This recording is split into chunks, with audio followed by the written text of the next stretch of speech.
નમસ્કાર, પ્રણામ મિત્રો. જય માતાજી, જય શ્રી કૃષ્ણ મિત્રો. જે વાર્તા અધૂરી છે એનો બીજો એપિસોડ છે. પહેલો એપિસોડ ના સાંભળ્યો હોય તો એ સાંભળી લેજો, એટલે વાર્તા બરાબર સમજાય. તો ચાલો શરૂ કરીએ. કાયા ખૂબ ઉત્સાહથી વિનીના લગ્નની તૈયારીઓ કરી રહી હતી. ત્યાં જ લગ્નના 2 દિવસ પહેલા કાયાને સરકારી શાળામાં નોકરી માટે સ્થળ પસંદગીનો ઓર્ડર આવ્યો. એ પણ વિનીના લગ્નના દિવસે. એક બાજુ હસ્તમેળાપ અને ફેરા ફરવાનો સમય, અને બીજી તરફ નોકરી માટે ઇન્ટરવ્યુ અને સ્થળની પસંદગી. કાયા શું કરવું એ દ્વિધામાં હતી. એણે રવિને કહ્યું, રવિ, સાંભળો છો, વિનીના લગ્ન દિવસે હું થોડી વાર માટે બહાર જાઉં તો સાચવી લેશો? હાથમાં પાણીનો ગ્લાસ હતો. એ જોરથી ઘા કરતા રવિ તાડુકી ઉઠ્યો. તું તો કઈ જાતની છો, કઈ ખબર પડે? તારામાં તો સમજદારીનો એક છાંટો નથી. મારી બહેનના લગ્ન થવાના છે અને તારે ઇન્ટરવ્યુ માટે જવું છે. અરે, તારા જેવી સ્વાર્થી સ્ત્રીઓના કારણે તો સાસરિયાવાળા બદનામ થાય છે. તમારી ઈચ્છાઓ પૂરી ન થાય એટલે સમાજમાં ઢંઢેરો પીટતા ભરો મારે છે. ઘરમાં કેદ કરી રાખે છે. સાસરા પક્ષના લોકો ત્રાસ આપે છે. અરે, મને તો તારા પર એટલો ગુસ્સો આવે છે કે તને હમણાં જ મારીને સીધી દોર કરી દઉં, પણ અત્યારે પ્રસંગ છે એટલે કઈ કહેતો નથી. એક વખત વધુ જ પતી જવા દે. પછી જો. આટલું બોલીને એ ત્યાંથી જતો રહ્યો. કાયા પોતાના દુઃખને હૃદયમાં ધરબી ન શકી ને આંસુઓ રૂપે સરી પડ્યા. પણ વિનીએ આ બધું જ જોયું. એને શાંત પાડતા કહ્યું, કાયા, તમે મારા ભાભી નહીં પણ મિત્ર જ છો. હું હંમેશા તમારી સાથે હોઈશ. અરે, થોડી વારનો જ પ્રશ્ન છે. હું મારી બહેનપણીઓને કહી દઈશ, એ અહીં બધું જ સાચવી લેશે. તમારું ત્યાં જવું જરૂરી છે. વિની, ખરેખર હું એટલી તો નસીબદાર છું કે તું મને નણંદના રૂપમાં મળી છો અને મારો સાથ આપે છે.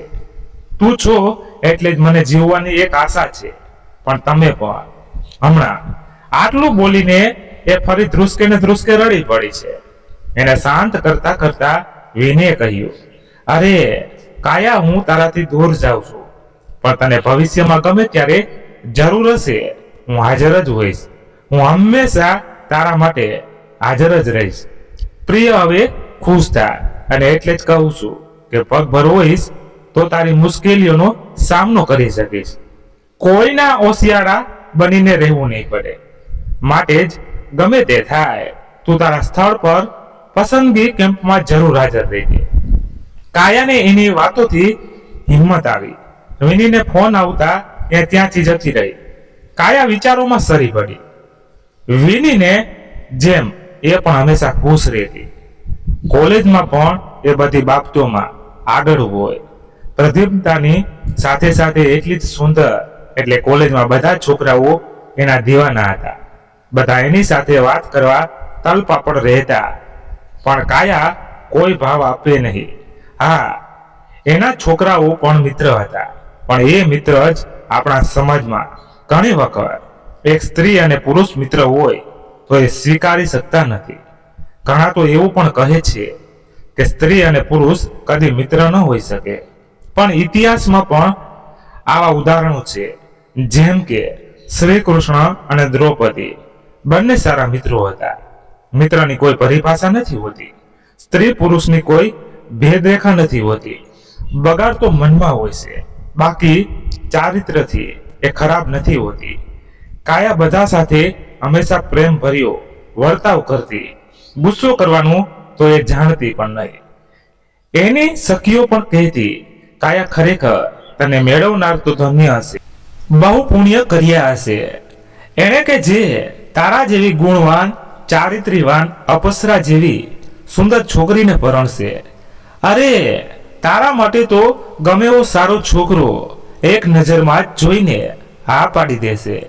કાયાને આ બધી વાતો યાદ આવતા એક અફસોસ થઈ આવ્યો. કારણ કે એણે જે રવિને લગ્ન પહેલા જોયેલો એ લગ્ન પછી સાવ બદલાઈ ગયો. જેમ અંધારામાં લોખંડ છે કે સોનું એ ખબર પડતી નથી, પણ ઉજાસમાં આવતા જ પરખાઈ જાય. એમ જ રવિનું સાચું રૂપ લગ્ન પછી બહાર આવ્યું. રવિની સતત ઉપેક્ષા, એનો માનસિક શારીરિક ત્રાસ, એનો ધિક્કાર, અપમાન, અપશબ્દો, આ બધાથી જ એ હવે ખૂબ કંટાળી ગઈ હતી. એને એમ હતું કે કિયાના જન્મ પછી એના સ્વભાવમાં કંઈક પરિવર્તન આવશે, પણ એનાથી ઉલટું એ વધુ ત્રાસ આપવા લાગ્યો.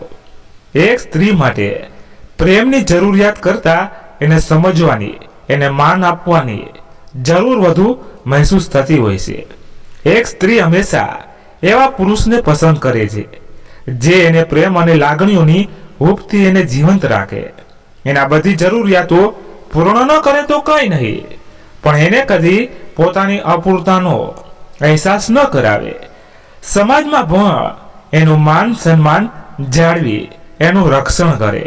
બંગલો, મોટર ગાડી, આ બધી ભૌતિક મોંઘી સુવિધાઓ પૂરી પાડવામાં સફળ ન રહે તો કંઈ નહીં, પણ એને સમય આપવામાં, સમજવામાં હંમેશા સફળ રહે. એ પોતે તો જીવનમાં આગળ વધે, એની સાથે સાથે એને પણ આગળ વધવાની તક આપે. તો હું નહીં પણ આપણી માનીને એની સાથે જીવન વિતાવે. કાયા, કાયા, ક્યાં મરી ગઈ? જલ્દી આવ, હજી ઘણા કામ પડ્યા છે. અને આ મહારાણી પોતાની રંગમહેલમાંથી બહાર નથી આવતી. કાયાની વિચારોની તંદ્રા તૂટી. એ ભાગતી ભાગતી બહાર આવી. જોયું તો એના સાસુ બધું જ કરિયાણું લાવ્યા હતા, અને આટલું બધી લગ્નની સામગ્રી એને એકલીએ જ સાફ કરવાની હતી. એને ઝડપથી બધી વસ્તુઓ સાફ કરી. વચ્ચે વચ્ચે કિયાને પણ સાચવતી રહી. હવે માત્ર 2 દિવસ જ હતા. કાયા પૂરા જોશથી કામ કરતી, અને જોત જોતામાં લગ્નનો દિવસ પણ આવી પહોંચ્યો. વિની દુલ્હનના જોડામાં ખૂબ જ સુંદર લાગી રહી હતી. કાયા પણ લીલા રંગની સાડીમાં રાજ રાણી જેવી સુંદર દેખાઈ રહી હતી. ત્યાં આવનારા લોકો પણ કહી ઉઠ્યા કે વાહ, કેવી સુંદર, સુશીલ અને સંસ્કારી વહુ મળી છે આ લોકોને. લગ્નમાં કરવાની લગભગ બધી તૈયારીઓ કાયાને કરી લીધી હતી. કાયાનો જવાનો સમય થઈ ગયો હતો. એ ઝડપથી ત્યાંથી કોઈને ખબર પડે નહીં એમ જતી રહી. સ્થળ પસંદગી કેમ્પમાં એ પહોંચી તો ખરા, પણ એને ખબર પડતી નહોતી કે કયું સ્થળ પસંદ કરવું, કારણ કે લગ્ન થયા પછી બીએડ કર્યું એ સિવાય આ શહેરમાં કરી બહાર નીકળી જ નહોતી. ઘરની કોલેજ અને કોલેજથી ઘર એટલું જ એ જાણતી. તો ક્યાં ગામડાના નજીક છે એ એને ખબર જ નહીં. એવામાં એની કોલેજની મિત્ર ત્યાં આવી. એના પપ્પાએ કહ્યું કે એના એક મિત્રનું ગામ છે, એ લઈ લો. ત્યાં બધા જ એમના ઓળખીતા, એટલે શાળાએ જવાની પણ જરૂર પડશે નહીં. પણ કાયા પ્રમાણિક હતી એટલે એ વાતનો ઇનકાર કર્યો. એને મળતા વળતરના બદલામાં એ એની ફરજ પૂરેપૂરી નિભાવવા માંગતી હતી. એનો વારો 10મો હતો. મેરિટમાં એ આગળ હતી. એ અવઢમાં હતી કે શું લેવું. એનો વારો આવ્યો. એનું નામ બોલાયું અને સ્થળ પસંદગી માટે ગયું, પણ એ જવાબ આપી શકતી નહોતી. એને જોઈને ત્યાં બેઠેલા એક અધિકારી એની પાસે આવ્યા. એને કહ્યું, બેટા, જો તને ખબર ન હોય તો આ બધામાંથી સૌથી નજીકનું સ્થળ વીરપુર છે. તું એ લઈ લે. અહીંથી 25 કિલોમીટર દૂર છે. તને દરરોજ આવવા જવામાં સરળતા રહેશે. એણે એમની કહેલી વાત પર વિશ્વાસ કરી એ સ્થળ પસંદ કર્યું. એક નાનું અમથું ઇન્ટરવ્યૂ લેવામાં આવ્યું અને 1 અઠવાડિયાની અંદર પોતાની નોકરી શરૂ કરવાનું કહ્યું. કાયા ઝડપથી બધી પ્રક્રિયા પૂરી કરી ત્યાંથી લગ્નના સ્થળે પહોંચી ગઈ. વિનીના ચોરીનો છેલ્લો ફેરો બાકી રહ્યો. કિયારા પણ એની સખી પાસે સૂતી હતી એટલે નિરાશ થઈ. પણ રવિ અને એના સાસુને આ વાતની ખબર પડી ગઈ હતી, એટલે એ એની સામે રોષભરી નજરે જોઈ રહ્યા હતા. વિનીના લગ્ન ધામધૂમથી પૂરા થઈ ગયા. એની અને મહેમાનોની વિદાય પછી રવિ અને એના સાસુએ આખું ઘર માથે લીધું. રવિએ ગુસ્સામાં કાયાનો હાથ જોરથી પકડીને પાછળના ભાગે વાળ્યો. કાયા દર્દમાં રડવા લાગી અને હાથ છોડાવવાનો પ્રયત્ન કર્યો, પરંતુ રવિના સિંકંજામાંથી છૂટી શકી નહીં. એના સાસુએ એને જોરથી તમાચા માર્યા. કાયા માટે દર્દ અસહ્ય થઈ પડ્યું. એ જોર જોરથી રડવા લાગી. એનો અવાજ સાંભળતા બાજુવાળા માસા માસી આવી પહોંચ્યા. એટલે એના સાસુ જોર જોરથી રડવા લાગ્યા. રવિને જાણે કાયા મારતી હોય એવો દેખાવ એને ઊભો કર્યો. એના સાસુ બોલવા લાગ્યા, હે ભગવાન, તારી આ કેવી દુનિયા છે જેને મેં દીકરી માની. આજે એને મારા જીવનને કારમો કાર બનાવી દીધો. રોજ રોજના આ ત્રાસથી હું કંટાળી ગઈ છું. હે મારા દીનાનાથ, મને ઉઠાવી લે. આ બધું જોઈને માસા માસી હતપ્રત થઈ ગયા. એ કંઈ જ બોલ્યા વિના ચાલ્યા ગયા. અને કાયાએ પણ પોતાને કિયારા સાથે પોતાના રૂમમાં બંધ થઈ ગઈ. કારણ કે જો એ રવિ અને એના સાસુ સસરા સામે રહી હોત તો એને વધુ ત્રાસ આપત. રૂમમાં બંધ થયા પછી એ ખૂબ જ રડી. એની વેદનાનો કોઈ પાર નહોતો. એનો હાથ પણ સખત દુખી રહ્યો હતો. એ દુઃખના સાગરમાં ગરકાવ થઈ ગઈ. રવિ સાથે એને જીવનમાં જે સોનેરી સમણાઓ લગ્નના ફેરા ફરતી વખતે જોયા હતા એ તો ક્યારનાય એના ત્રાસ, એના પરાક વર્તનને કારણે ભસ્મીભૂત થઈ ગયા હતા. પ્રેમની પરિભાષા શું હોય એ તો એ જાણી શકે જ નહીં. માન સન્માન તો ક્યારનાય વિસરાઈ ગયા હતા. એક ક્ષણ તો પોતાનું જીવન ટૂંકાવવાનો પણ વિચાર આવી ગયો. પરંતુ કિયારાનો ચહેરો જોઈ એ એવું ના કરી શકી. એને બાથમાં લઈને ખૂબ રડી. એને સાંત્વના આપનાર કે એના આંસુઓને લૂછનાર કોઈ જ નહોતું. આ અથાગ દુઃખના સાગરમાં એને એકલાએ જ સફર ખેડવાની હતી. એના જીવનમાં નાવિક જ એને નૈયા આ અંધકારના ભવરમાં ભરાવી દીધી હતી. એ આખો દિવસ ભૂખી તરસી એ રૂમમાં જ રહી. બહાર હવે કોઈ સાથે વાત કરવાનું મન નહોતું. એ પોતાનામાં જ હવે જીવવા માંગતી હતી. એ આંખો બંધ કરીને પડી હતી. એના જીવનથી કંટાળી ગઈ હતી. એને કંઈ સૂઝતું નહોતું. એવામાં એને ક્યાંકથી ગીતનો અવાજ સંભળાયો જે એના પપ્પા હંમેશા એને યાદ રાખવાનું કહેતા. રૂક જના નહીં, તું કહી હાર કે કાંટો पे चल के मिलेगे કે સાહેબ બહાર કે. ઓ રાહી. એનામાં જાણે નવી ઉર્જાનો સંચાર થયો. એના જીવનને જાણે નવી દિશા મળી હોય એમ થોડી ભાનમાં આવી. એણે નક્કી કર્યું કે હવે કોઈ પણ ભોગે નોકરી તો કરવી જ. પોતાના પગ પર ઊભા રહીને બતાવવું. આમ ને આમ દિવસો વીતી ગયા. એના નોકરી પર હાજર થવાનો દિવસ પણ આવી પહોંચ્યો. સવારે એ વહેલી ઉઠીને તૈયાર થઈ. એણે રૂમની બહાર આવવા માટે દરવાજો ઉગાડવાનો પ્રયત્ન કર્યો પણ દરવાજો ખુલ્યો જ નહીં. કાયા સવારે તૈયાર થઈ પોતાના જરૂરી દસ્તાવેજો પણ તૈયાર કરી નોકરીના સ્થળ પર હાજર થવા માટે સજગ થઈ. પણ આ શું? દરવાજો ખોલવા છતાં ખુલ્યો જ નહીં. એણે કેટલી વાર સુધી બારણા પર ટકોરા માર્યા પણ કોઈએ બારણું બહારથી બંધ કરી દીધું હતું. એટલે ખુલશે નહીં એનો અંદાજ એને આવી ગયો. એને રવિ એના સાસુ સસરાને ખોલવાની વિનંતી કરી પણ એમણે કંઈ દરકાર કરી નહીં. ઉલટાનું એવું કહ્યું, જો એ નોકરી કરશે તો સારાવટ નહીં રહે. કિયારાને પણ કોઈ સાચવશે નહીં. એની કંઈ જ કોઈ મદદ કરશે નહીં એવી ધમકી આપી. રવિ અને એના મમ્મીએ રાત્રે જ કાયાને ન જવા દેવા માટે આ કાવતરું ઘડી કાઢ્યું હતું. કાયા આ બધું સહન કરીને ખૂબ થાકી ગઈ હતી. જેમ સતત અનરાધાર વરસાદના વરસતા પાણીથી ધરતી પર પાણીને પોતાનામાં સમાવતી નથી એમ કાયાની પણ છેલ્લા 2-3 વર્ષોથી સતત અપમાન અને તિરસ્કારના ઘૂંટડા પી હવે પોતાનામાં સંભાળી લેવાની ક્ષમતા નહોતી. પરંતુ એ એક લાગણીશીલ કન્યા હતી. એને વિશ્વાસ હતો પોતાના નિસ્વાર્થ પ્રેમ અને સેવા પર, પોતાની કર્તવ્ય ભાવના પર, પોતાના સારા સ્વભાવ પર. તિરસ્કાર કે નફરત પર પ્રેમની થતી વિજય પર, પોતાની સહન શક્તિ પણ ધીમે ધીમે એને હવે ખ્યાલ આવી ગયો હતો કે પથ્થર ઉપર માથું પછાડવાથી માથાને જ ઈજા થાય છે.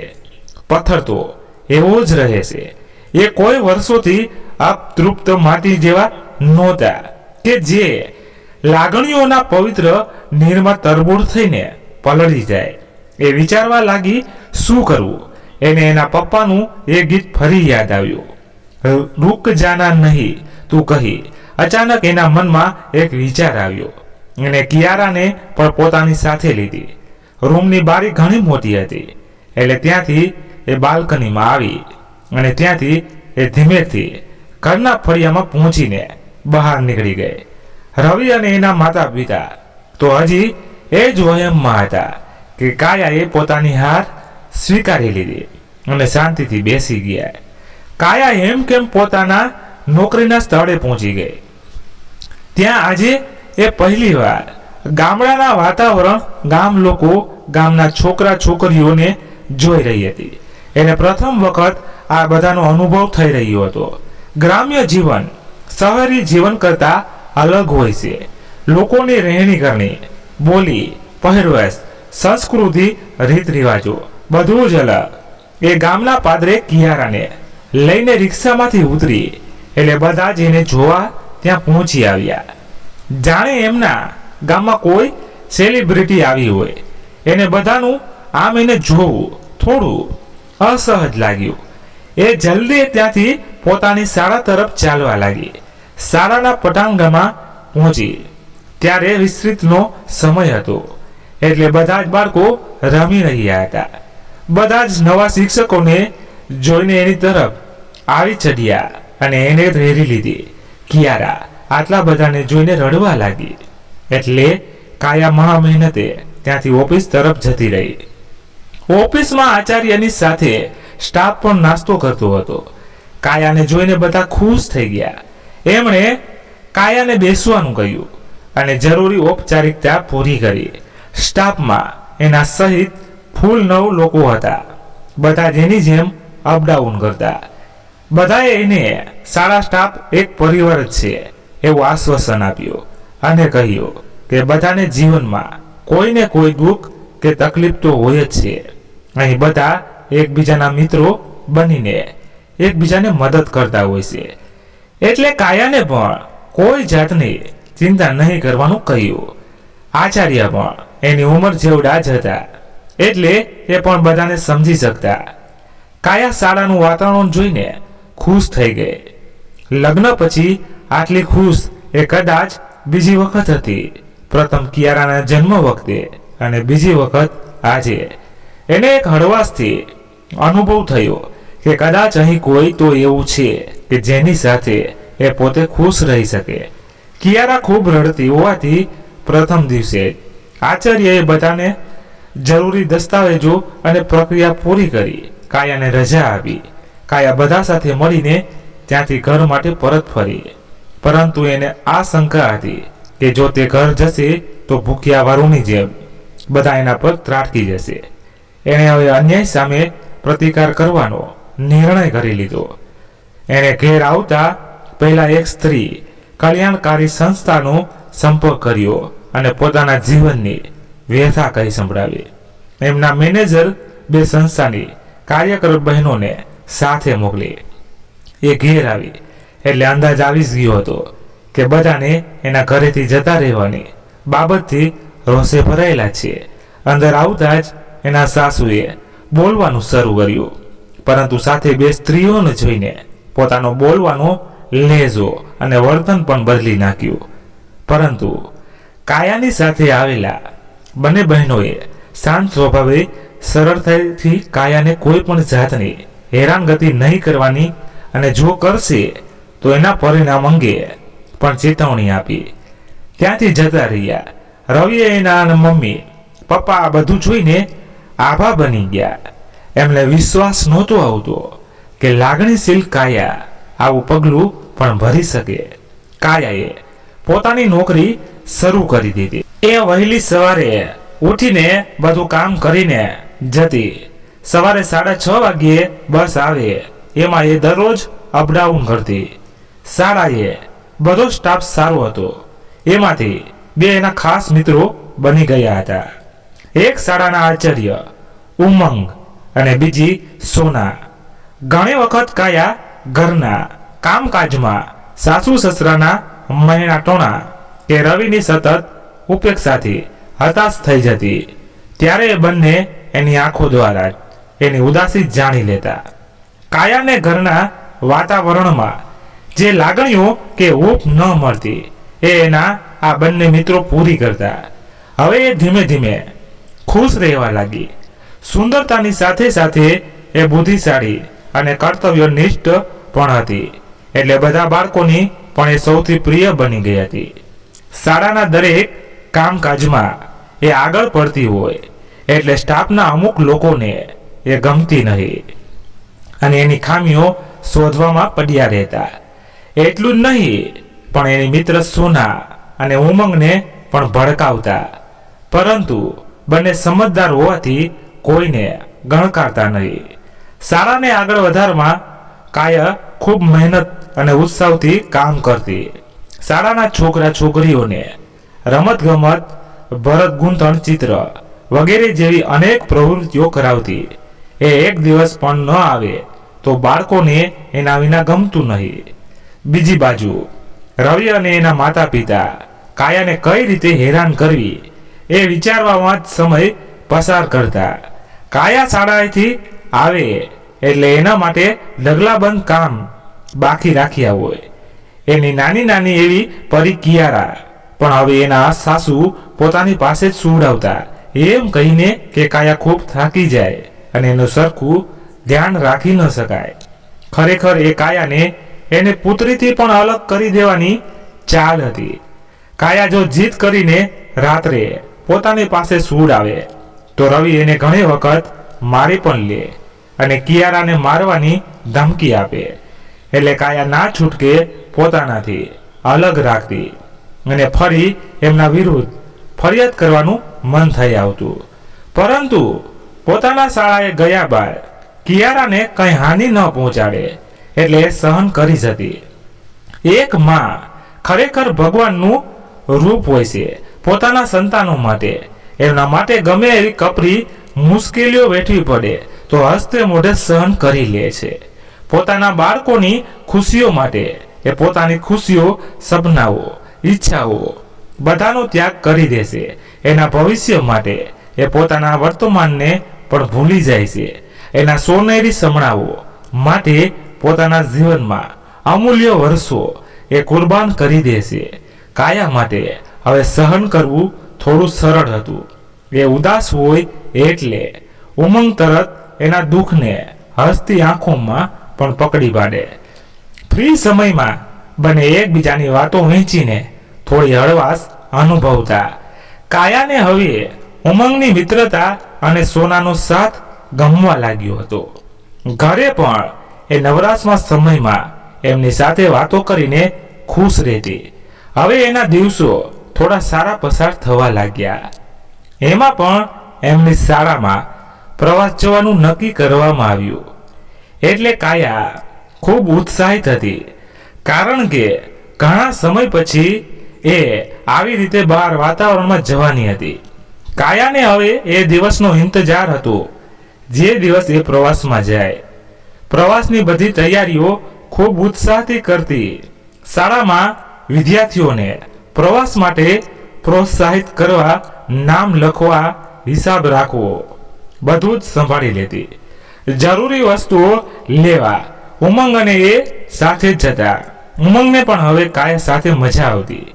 પ્રવાસના 2 દિવસ પહેલા જ સાથે લઈ જવાની વસ્તુઓ લેવા જવાનું હતું. ત્યારે કાયા એની સાથે ગઈ. બધું કામ પતાવીને બંને જણા એક રેસ્ટોરન્ટમાં કોફી પીવા ગયા. કાયાએ આસમાની રંગનો ચૂડીદાર ડ્રેસ પહેર્યો હતો. ઉમંગે કાયાને કહ્યું, કાયા, તને આ રંગ ખૂબ જ શોભે છે. જાણે તળાવમાં કોઈ સુંદર મજાનું કમળ ખીલેલું હોય એવી ખીલેલી તું દેખાય છે. ખરેખર ઈશ્વરે જાણે એની અમૂલ્ય તારા સ્વરૂપે ઘડી છે. કાયાના લગ્ન પછી એને માત્ર અપશબ્દો, ખરાબ વાણી, વર્તન જ સાંભળેલા એટલે એની આંખોમાં આંસુ ભરાઈ આવ્યા. કાયા, શું થયું? કેમ રડે છે? મને માફ કરજે પ્લીઝ, પણ મારો એવો કોઈ ઈરાદો નહોતો, પણ આજ તારી સુંદરતા જોઈને એક મિત્ર તરીકે મેં તારા વખાણ કર્યા. પ્લીઝ કાયા, માફ કરી દે. એણે કાયાના હાથ પર પોતાનો હાથ મૂક્યો એટલે કાયાને એક અલગ જ અહેસાસ થયો. એણે તરત જ પોતાનો હાથ લઈ લીધો. ઉમંગને પણ ખ્યાલ આવતા એણે કાયાની માફી માંગી, પરંતુ કાયાએ ખૂબ જ વિનમ્રતાથી એણે કહ્યું, Umang, let's okay way as friends. મિત્રતા આવું કાંઈ ન હોય. શું તું મારી સ્ત્રી મિત્ર હોત અને આવી રીતે હાથ અડક્યો હોત તો સોરી કહેવાનો હતો નહીં ને મિત્ર એટલે મિત્ર જ હોય, એમાં કોઈ ભેદ ન હોય. કાયા, ખરેખર વિચારતો હોઉં ક્યારેક તારા વિશે. ઓહો, તો આપ મારા વિશે વિચારો પણ છો? કહો તો ખરા, શું વિચારો છો? કાયું, સોરી, આ નામે તો તને બોલાવી શકું ને હા, એમાં કઈ મારી પરમિશનની જરૂર છે? કાયું, ખરેખર ઈશ્વરે તારામાં બધી જ જાતના સારા સોફ્ટવેર ડાઉનલોડ કરીને જ મોકલી છે. કોઈ પણ બાબત એવી નથી કે જેમાં તું સમજદાર ન હોય. આખી દુનિયામાં તારા જેવી છોકરી મળવી મુશ્કેલ. હેલો મી ઉમંગ, આજ આટલા બધા મારા વખાણ, શું વાત છે? કોઈ છોકરી પટાવવામાં મારી મદદ જોઈએ છે એ તો હું તને ફ્રીમાં મદદ કરી આપીશ. Don't worry. એના માટે આટલું બધું બટર પોલિશની જરૂર નથી. કાયા, હું ખરેખર મસ્તી નથી કરતો. મેં તારા વિશે જે કહ્યું એ સાચું કહ્યું છે, અને છોકરી પટાવવામાં તારી તો બિલકુલ જરૂર નથી. ઘણી છોકરીઓ મારી સાથે વાત કરવા, લગ્ન કરવા તૈયાર જ છે, પરંતુ કોઈને ભાવ જ નથી આપતો. ઓહો, પોતાના માટે એટલો આત્મવિશ્વાસ, સારું કહેવાય. તો હજી સુધી કેમ એક પણ તમારી પ્રેમિકા નથી? ઉમંગ કંઈ પણ વિચારતા વિચારતા શાંત થઈ ગયો. એટલે કાયાએ એનો હાથ પકડીને કહ્યું, ઉમંગ, શું વાત છે? કેમ આમ અચાનક શાંત થઈ ગયો? હું તારી મિત્ર છું, તો તું મને તારા મનની વાત કહી શકે. એક મિત્રને એના મિત્રની વાત જાણવાનો અધિકાર તો છે જ. કાયું, હા, તું મારા માટે સૌથી વિશેષ છું. હવે જો કદાચ પ્રેમ કરું ને તો એ પસંદગી તું જુઓ. આપણે મિત્રો છીએ એ ખબર છે ને? હા કાયું, એ વાત જાણ, પણ પ્રેમમાં પણ મિત્રતા પ્રથમનું પ્રગતિ હોઈ શકે. ઉમંગ, કેમ હવે જો પ્રેમ થાય એટલે તારા જીવનમાં કોઈ હતું? હા કાયું, ખુશી નામની એક છોકરી હતી જેને હું ખૂબ જ પ્રેમ કરતો. અમે બંને જો કે એકબીજાને અનહદ પ્રેમ કરતા. અમારા લગ્ન પણ નક્કી થઈ ગયેલા, પરંતુ લગ્નના 4-5 દિવસ પહેલા જ અમે બંને શોપિંગ કરવા બજારે ગયેલા. રિટર્નમાં હું એને ઘરેથી શેરીના નાકા આગળ ઉતારી હોન્ડા સ્ટાર્ટ કરી જવા નીકળ્યો. ત્યાં જ પાછળથી એક ચીસ સંભળાય. એ ચીસ ખુશીની હતી. કોઈ કાર ચાલક દારૂના નશામાં કાર ચલાવતો હતો અને એને ખુશીને દારૂના નશામાં જ કારની જોરથી ટક્કર મારી. ખુશીને માથામાં ખૂબ જોરદાર વાગ્યું. હું ફટાફટ એને હોસ્પિટલ લઈ ગયો, પરંતુ ખુશીની બચાવી શક્યો નહીં.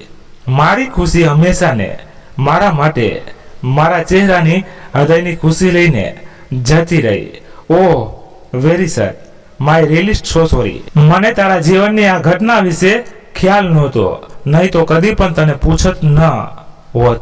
નહીં કાયું, તારી સાથે વાત કરીને મને આજે હળવું થઈ ગયું, જાણે ઘણા વર્ષોનો ભાર હળવો થઈ ગયો. થેન્ક યુ સો મચ કાયું, હેરિંગ ઇન માય લાઈફ.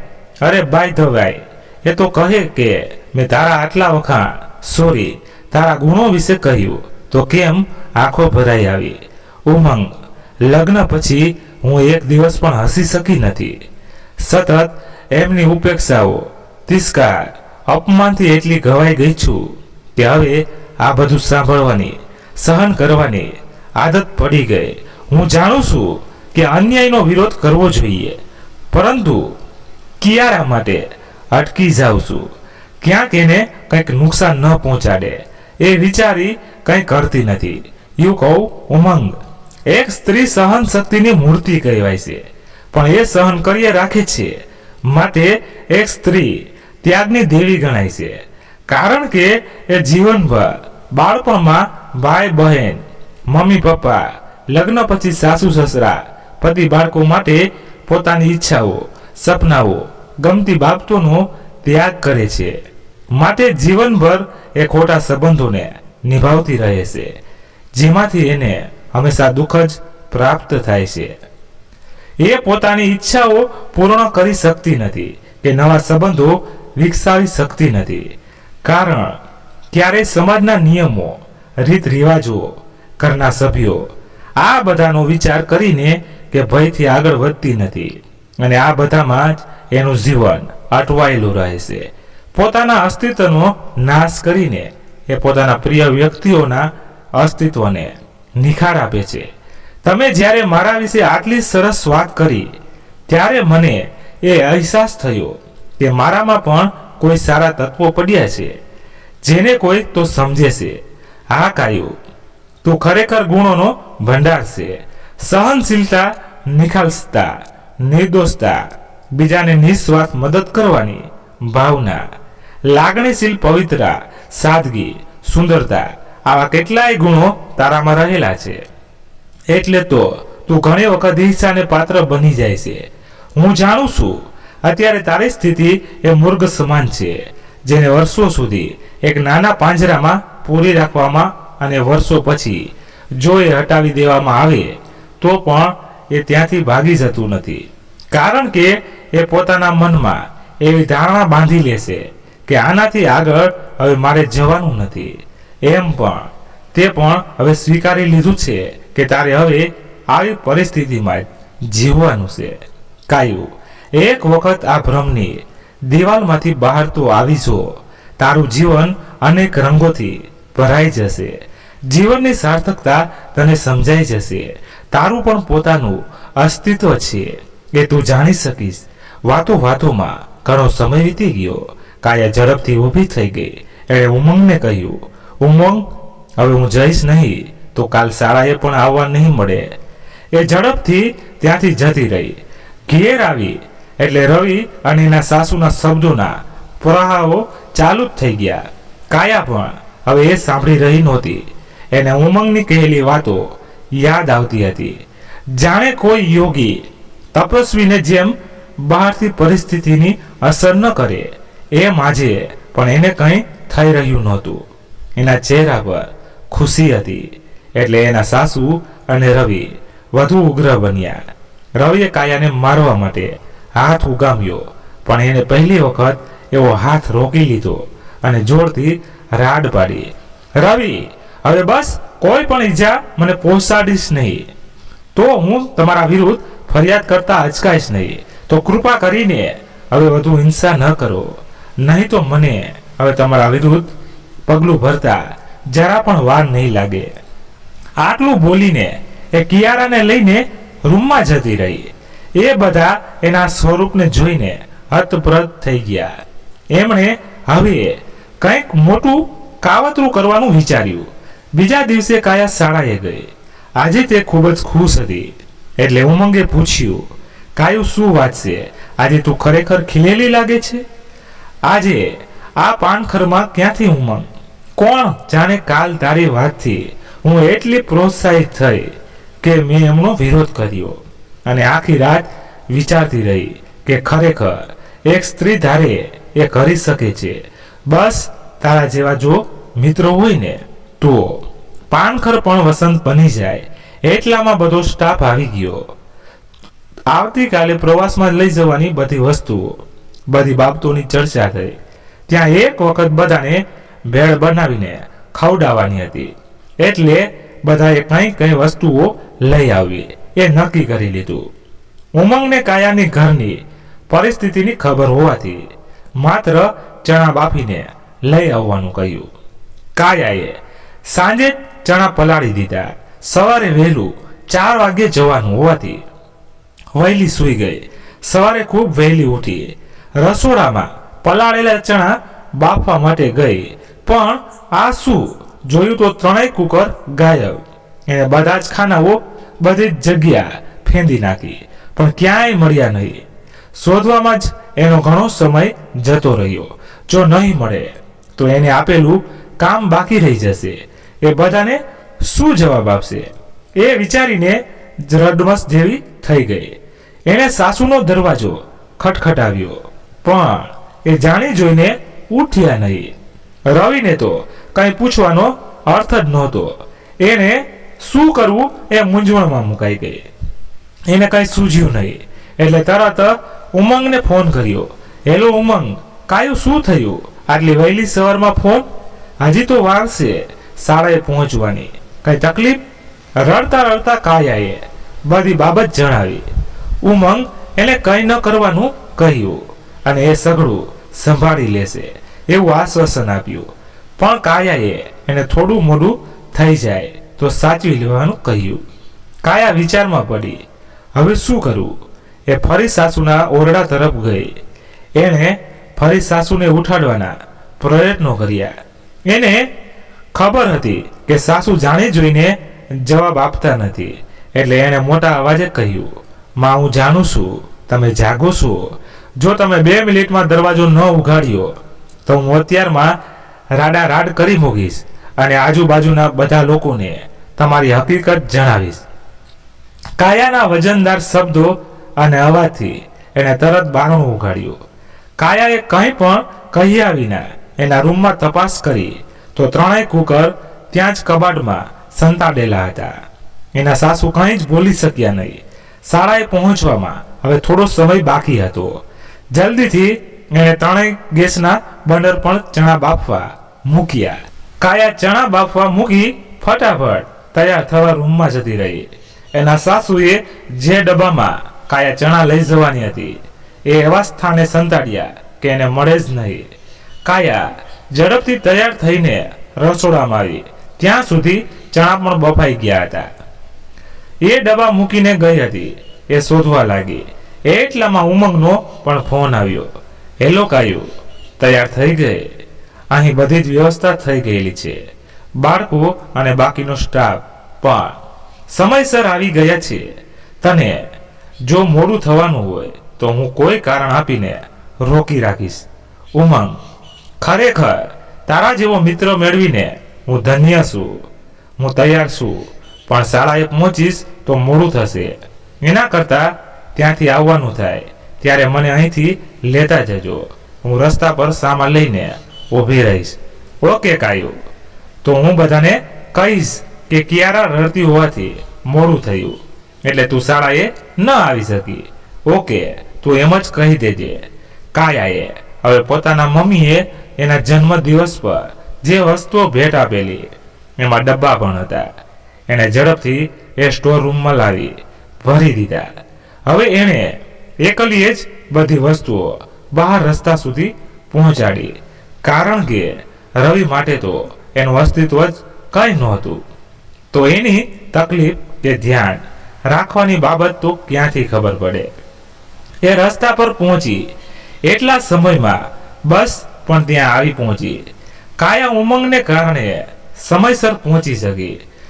સવારમાં જે કંઈ બન્યું એનાથી કાયા ખૂબ જ વ્યથિત હતી, પરંતુ એ પોતાના દર્દનો અહેસાસ કોઈ સમક્ષ રજૂ કરવા માંગતી નહોતી. એ બધા સાથે મોજ મસ્તીમાં મસ્ત બની ગઈ. બધા બાળકો સાથે આજે એ પણ એક બાળક બનીને ગીત ગાવા, અંતાક્ષરી રમવી, ઝૂમવું, ડાન્સ કરવા લાગી. ઉમંગ એનું આ નવું રૂપ જોઈને વધુ ખુશ થયો. એ એક નવી જ કાયાને નિહાળી રહ્યો હતો. એક બાળક જેવી માસૂમ, નિખાલસ, નિર્દોષ, બેફિકર આજે એને પ્રતીત થઈ રહી હતી, જે ક્યાંક સમયની થપાટમાં ક્યાંક દબાઈ ગઈ હતી. 3-4 કલાકમાં જ પ્રવાસનું સ્થળ આવી ગયું. ખૂબ જ રમણીય સ્થળ હતું. એક ઐતિહાસિક સ્થળ કે જ્યાં રાજમહેલ હતો અને એની આજુબાજુ વન. કાયાને પ્રાકૃતિક સૌંદર્યના સ્થળો ખૂબ જ ગમતા. આ બધું જોઈને એને તો ખુશીનો પાર નહોતો. સવારથી એના મનમાં જેટલી ઉદાસી ભરાઈ હતી એ અલૌકિક સૌંદર્યમાં ક્યારની વિલીન થઈ ગઈ. બધાએ સવારના નાસ્તાની સાથે સાથે થોડી વાર વિશ્રામ પણ કરી લીધો. પણ બધા શિક્ષકો અને વિદ્યાર્થીઓની ટીમ પાડી દેવામાં આવી અને એ રીતે સૌ આજુબાજુના સ્થળોની મુલાકાત લેવાની હતી. સોના અને કાયા બંને એક જ ટીમમાં હતા. આખો દિવસ આમને આમ ક્યાં પસાર થઈ ગયો ખબર પણ ન પડી. સાંજના સમયે ત્યાં નજીક આવેલા એક દરિયા કિનારે બધાએ ફરવા જવાનું હતું. બધા પોતપોતાની ટીમ મુજબ દરિયા કાંઠે મોજ મસ્તી કરી રહ્યા હતા. કાયા અને સોના પણ બાળકોની સાથે દરિયાના પાણીમાં રમી રહ્યા હતા. એટલામાં ઉમંગને ત્યાં એકલા જોઈ સોનાએ કાયાને કહ્યું, કાયા જો તને ઉમંગ બોલાવે છે, તું જલ્દીથી જા, છોકરાઓને સાચું છું. હું અહીં કાયાની બધી જ પરિસ્થિતિઓ દુઃખ બધાની સાથે સોના અવગત હતી અને એને પણ ખબર હતી કે ઉમંગ સાથે વધુ ખુશ રહી શકતી. એટલે જાણી જોઈને એ ખોટું બોલી. કાયા ઉમંગની નજીક આવે એ પહેલા જ સોનાએ ઉમંગને કોલ કરીને જણાવી દીધું, ઉમંગ મારું કંઈ કામ હતું અને કેમ અહીં એકલા ઊભા છો? અમારી સાથે અવાઈને. કાયું, હા, તારી સાથે વાત કરવી હતી એટલે જ તને બોલાવી. તો એ વાત તો ત્યાં પણ થઈ શકે ને? કાયું, ઘણી વખત આપણે કોઈ વ્યક્તિ સાથે એકલા પણ રહેવા માંગતા હોઈએ. ઘણી વાતો તો બધા સામે ન પણ કરી શકાય.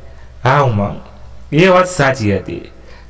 હું આજ સવારથી એવો સમય શોધતી હતી કે તમે 2 મિનિટ એકલા હો તો તમારી સાથે વાત કરું. વાત કરતા કરતા બંને દરિયાના પાણીમાં અંદર જતા રહ્યા. એક દરિયો બહાર હિલોળા લઈ રહ્યો હતો જ્યારે એક બંનેની ભીતર એવામાં જ મોટું મોજું આવ્યું અને બંનેને ભીંજવીને જતું રહ્યું. તનની સાથે મન પણ એમાં પલળી ગયું. બીજું મોજું એના કરતા પણ વધારે પ્રચંડ હતું. એટલે કાયા પડવા જતી હતી પરંતુ ઉમંગે એને પકડી લીધી. ઘડીક વાર તો એ ઉમંગને જોઈ જ રહી અને ઉમંગ એને બંને લાગણી ભર્યા દરિયામાં એકબીજાને કંઈ ન કહીને પણ એકબીજાને ભીંજવી રહ્યા હતા. કાયા સ્વસ્થ થતા એનાથી દૂર થઈ એ એક જાતનો સંકોચ, શરમ અનુભવી રહી હતી. આવો એને પ્રથમવાર અનુભવ થઈ રહ્યો હતો. ઉમંગને તો એ પોતાનો મિત્ર જ માનતી, તો આજે એવું શું હતું કે એને આવો અલગ જ અનુભવ થઈ રહ્યો હતો. એ થોડી વાર કંઈ જ બોલી શકી નહીં, પણ એનું મન, એની આંખો, એના હાવભાવ ઘણું બધું કહી રહ્યા હતા, પણ એ દર્શાવવા ઈચ્છતી નથી. કાયા, ક્યાં ખોવાઈ ગઈ? હું તારી સામે ઊભો છું અને તું મને કંઈક વાત કહી રહી હતી, તો કહે ને. સવારથી તું શા માટે મને એકાંતમાં મળવા માંગતી હતું? હેલો મિસ્ટર ઉમંગ, એવી કોઈ ખાસ બાબત ન હતી, પણ હું તો તમને મારી આટલી મદદ કરી એના માટે તમારો આભાર વ્યક્ત કરવા ઈચ્છતી હતી, જે બધા સામે શક્ય નહોતું. એટલે ઓહ, બસ આટલી વાત? હા, તો તમે કેમ કંઈક બીજું સાંભળવા માંગતા હતા? કાયા જાણે અજાણીએ ઉમંગને પ્રેમ કરવા લાગી હતી, પણ એ એક પરણિત સ્ત્રી હતી. એના લગ્ન થઈ ગયા હતા અને એનો આવો કોઈ અધિકાર નહોતો કે એ પ્રેમ કરી શકે. એનું લગ્ન જીવન ખૂબ જ કષ્ટદાયક હતું. એક ક્ષણ પણ એ શાંતિથી જીવી શકતી નહીં. એનો પતિ એની સતત ઉપેક્ષા કરતો. પ્રેમ શું હોય, લાગણીઓ શું હોય, માન સન્માન શું હોય, એ ઉમંગ પાસેથી જાણી હતી, પરંતુ પોતાના સંસ્કારોને કારણે એ ત્યાં જ થોભી ગઈ. પોતાની સંવેદનાઓ, ઈચ્છાઓ, લાગણીઓની આસપાસ પોતાના સંસ્કારોનું આવરણ બનાવી લીધું હતું, જે એના મક્કમ મનથી અભેદ હતું. એ ઉમંગના પ્રેમને એની અંદર પ્રવેશતા દેવા નહોતી ઈચ્છતી, એટલે એ હંમેશા મસ્તી મજાક સાથે જ વાત કરતી. અરે, અમને તો એમ કે આજે અમારા નસીબમાં દ્વાર ખુલી ગયા કે તમે અમારી સાથે વાત કરવા તૈયાર થઈ ગયા. મારી વાત છોડો અને તમારી કહો, તમે મને અહીંયા શા માટે બોલાવી હતી? એવું તે કેવું કામ હતું? અરે હા, મેં તને બોલાવી હતી, પણ શેના માટે બોલાવી હતી એ તો ભૂલી ગયો. વાહ મિસ્ટર, મને કહેવાની બાબતો પણ તમને યાદ રહેતી નથી, તો બીજું શું યાદ રહેવાનું? કાલ સવારે જો હું તમારાથી દૂર થઈ જવું તો તમે મને પણ ભૂલી જાઓ. કાયું પ્લીઝ આવું ન બોલ. જો અત્યારે અહીં સ્ટાફ અને બાળકો હોત ને તો હું તને ઉપાડીને આ દરિયાની વચ્ચે લઈ જા અને મારે તને જે કહેવું છે એ કહી બતાવ. ઉમંગની વાત સાંભળી કાયા પણ ભાવુક થઈ ગઈ. એણે ઉમંગની આંખોમાં આંખો પરોવીને કહ્યું, ઉમંગ, તું મારા માટે જે અનુભવી રહ્યો છે એ હું પણ અનુભવી રહી છું. પણ તમે ખોટી નાવ પર સવાર થઈ રહ્યા છો. એક એવી નાવ જેની કોઈ દિશા, કોઈ દરિયો નથી.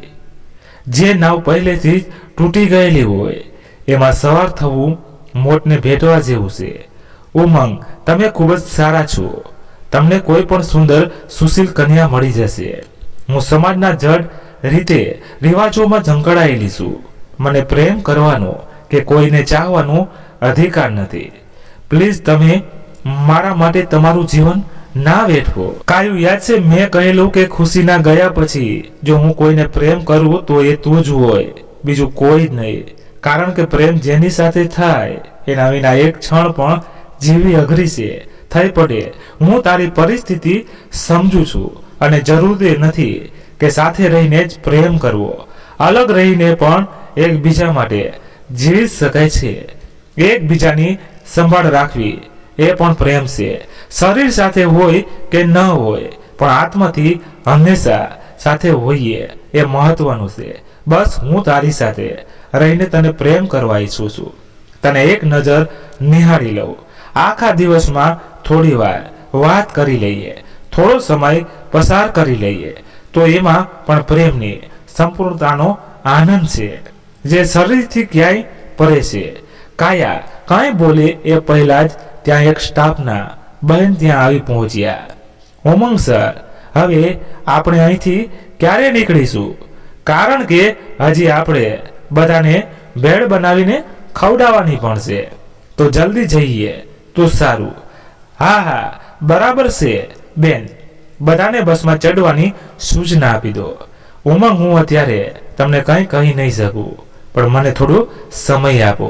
કાયું, તું કહે કે ન કહે પણ તારા હૃદયથી હું પણ અજાણ નથી. બધા જ બસમાં ગોઠવાઈ ગયા એટલે વાત અધૂરી રહી. પણ એ અધૂરી વાતમાં પણ એક પૂર્ણતા હતી, એક શાંતિ હતી, એક આત્મહત્યા હતી. બધા એક મોટા સુંદર બગીચામાં ગોઠવાઈ ગયા. અડધો સ્ટાફ ભેળ બનાવવામાં જોડાઈ ગયો, જ્યારે અમુક બાળકો સાથે રમત રમવામાં કાયા, સોના અને ઉમંગ અને બીજા અમુક ભેળ બનાવવા લાગ્યા. ઉમંગ સાથે આવી રીતે કામ કરવામાં પણ કાયાને એક અદ્ભુત આનંદની પ્રતીતિ થઈ રહી હતી. થોડાક જ સમયમાં ભેળ બનાવીને તૈયાર હતી. બધાને લાઈન બંધ ગોઠવીને ભેળ પીરસવામાં આવી. સૌથી છેલ્લે કાયા, ઉમંગ અને સોના હતા. એમણે એક જ પ્લેટમાં સાથે ખાવાની મજા માણી. સમય જાણે રેતની જેમ હાથમાંથી સરકી ગયો. એની ખબર જ ન રહી. ત્યાંથી હવે ઘરે જવાનો સમય આવી ગયો હતો. બધા મોડી રાત્રે ઘેર પહોંચ્યા એટલે આગલા દિવસે રજા રાખવામાં આવી. કાયા અને ઉમંગ માટે તો એક દિવસ પણ પહાડ જેવો અઘરો હતો. કાયા ઘરે પહોંચી એટલે બધા સૂઈ ગયા હતા.